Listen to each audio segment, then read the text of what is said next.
টলমল পায়ে মৃত্যুর ফাঁদের দিকে এগোচ্ছিল এক ছোট্ট শিশু।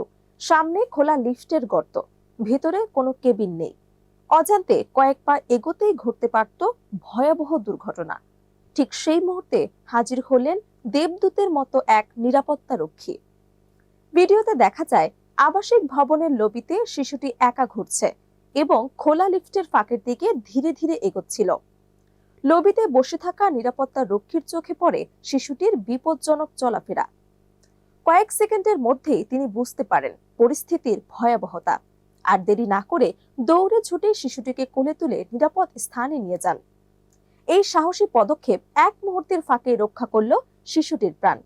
ঘটনাটির ভিডিও ইতোমধ্যেই সামাজিক যোগাযোগ মাধ্যমে ভাইরাল হয়েছে, যদিও কিছু অ্যাকাউন্ট দাবি করেছে এটি নাকি এআই ভিত্তিক। ফ্যাক্ট চেক নিশ্চিত করেছে ঘটনাটি বাস্তব এবং ঘটেছে 21 ডিসেম্বর ভারতের দিল্লির এক আবাসিক ভবনে। নিরাপত্তা রক্ষীর কয়েক সেকেন্ডের তৎপরতা আর সাহসী সিদ্ধান্তই রক্ষা করল এক সম্ভাব্য মর্মান্তিক পরিণতির হাত থেকে।